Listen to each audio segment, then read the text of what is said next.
بسم اللہ الرحمن الرحیم۔ السلام علیکم ورحمۃ اللہ وبرکاتہ۔ میری عزیز بہنوں، بیٹیوں، ماؤں، یہ حضرت نظامی رحمۃ اللہ علیہ کی مناجات ہے جو آپ راتوں کو اٹھ کے اللہ کی بارگاہ میں یہ دعا کرتے تھے اور زارو قطار روتے تھے۔ یہ لوگ وہ ہیں جن کی میں مناجات آپ کو سناتی ہوں، جنہوں نے جو ساری زندگی جنہوں نے عبادت کی ہے، ریاضت کی ہے، اللہ کے احکام پر پورے رہیں، لیکن اس کے باوجود وہ اللہ سے ڈرتے ہیں اور انہیں اپنی کسی بھی عبادت پر کوئی غرور نہیں ہے، کوئی اعتماد نہیں ہے، اللہ سے ہر وقت ڈرتے ہیں۔ ان کی یہی عجز و انکساری اللہ تعالیٰ کو پسند ہے۔ وہ اتنے بڑے سارے ولی گزرے ہیں جن کی میں نے آپ کو مناجات سنائی ہیں، جن کی دعائیں اللہ رد نہیں کرتا تھا۔ جو دعا کرتے اللہ وہ پوری فرماتا تھا، لیکن پھر بھی اللہ کے حضور وہ راتوں کو دن کو گڑ گڑا کر یہ دعائیں مانگتے تھے۔ یہ اس لیے انہوں نے ہمارے لیے لکھی ہیں تاکہ ہم بھی اللہ تعالیٰ کے راستے پر آئیں اور اپنی کم ہمتی کا اظہار کریں اور اللہ سے دعا کریں تاکہ ہماری بھی بخشش ہو۔ میں اس لیے ریکارڈ کر رہی ہوں تاکہ ہم سب کی، میرے آل اولاد کی، میرے بہن بھائیوں کی، رشتہ داروں کی، دوست احباب کی، جنہوں نے میرے ذمہ دعائیں لگائی ہیں، ان کی اللہ تعالیٰ بخشش فرما دے، اللہ تعالیٰ ہم سب پہ راضی ہو جائے۔ جو یہ دعائیں سنیں اللہ تعالیٰ ان کی مغفرت فرما دے، میری بھی فرما دے، سب کی فرما دے۔ اور یہ دعاؤں کا طریقہ ہے ایک کہ اللہ تعالیٰ سے کس طرح دعا مانگنی چاہیے۔ آپ فرماتے ہیں، اے خدا میرے اعمال سے درگزر فرما، کیونکہ میں گناہوں سے پر ہوں اور تو بخشنے والا ہے۔ تو میرا خدا ہے اور میں تیرا بندہ ہوں، خدمت کی کمی سے بہت شرمندہ ہوں۔ اے الہ العالمین، تو نے کہا کہ رنج اور سختی میں جو دعا کرتا ہے میں قبول کرتا ہوں۔ میں تیرے سامنے گناہ کا عذر کیا لاؤں کہ میرے بال سفید ہیں اور میرا چہرہ سیاہ ہے۔ میرے گناہ شمار سے گزر گئے ہیں، تو بخشنے والا ہے اور میں شرمندہ ہوں۔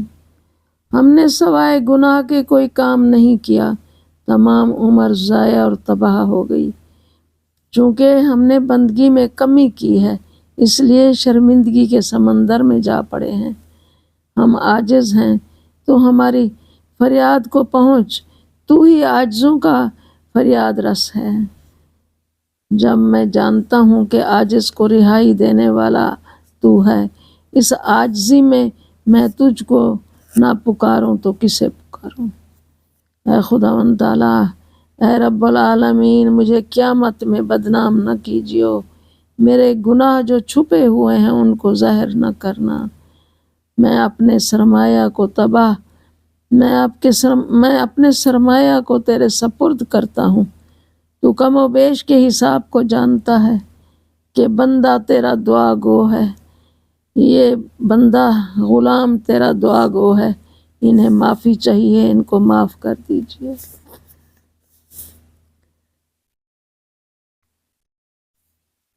اب یہ مناجات جو میں پڑھ رہی ہوں یہ حضرت مولانا عبد الرحمن جامی رحمۃ اللہ علیہ کی ہے۔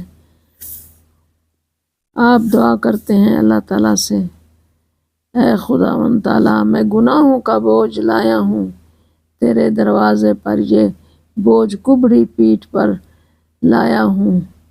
رحمت کی آنکھ کھول، میرے بال سفید دیکھ، اگرچہ میں شرمندی سے سیاہ چہرہ لایا ہوں۔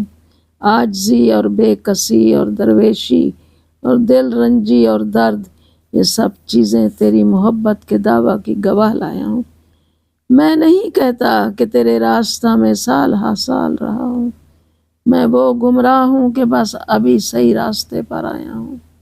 ڈاکو شیطان گھات میں ہے اور نفس و خواہش دین کے دشمن بنے ہوئے ہیں۔ ان سب سے ان سب سے میں تیری مہربانی کے سایہ کی پناہ میں آیا ہوں۔ اگرچہ گستاخی نے مجھے معذرت کے قابل نہیں رکھا، گستاخی کر کے عذر چاہنے والی زبان لایا ہوں۔ میں نے طبیعت کے کانٹوں والے جنگل سے لگاتار درخت لگائے ہیں، یعنی بہشت کے لیے صرف گھاس کے چند تنکے لایا ہوں۔ دین اور دنیا میں تیرے سوا کوئی مددگار نہیں، ہزاروں شرمندیوں کے ساتھ یہ سیاہ چہرہ لایا ہوں۔ دونوں جہان میں تیرے سوا کوئی میرا ملجا و ماوا نہیں، اے رحیم رحم کر، میں تباہ حالت لایا ہوں۔ دونوں جہان میں تیرے سوا کوئی ملجا و ماوا نہیں، اے رحیم رحم کر، میں تباہ حالت لایا ہوں۔ اگرچہ میرے گناہ بے شمار ہیں، لیکن تیری رحمت پر نظر ہے۔ اپنے اوپر آیت لا تقنطوا کو گواہ لایا ہوں۔ اے بادشاہ، 4 چیزیں لایا ہوں جو کہ تیرے خزانہ میں نہیں ہیں، یعنی بے کسی اور ضرورت مندی، عاجزی اور گناہ لایا ہوں۔ میرے گناہ پر مت دیکھ اور اپنی کریمی پر دیکھ۔ اے الہ العالمین، میرے گناہوں کو مت دیکھ، اپنی کریمی کو دیکھ، کیونکہ میں اس بیماری کے لیے توبہ کی دوا لایا ہوں۔ میں نے توبہ کی، تو رحم کر اور رحمت نظر فرما۔ میں نے توبہ کی، تو رحم کر اور رحمت ظاہر فرما، جبکہ میں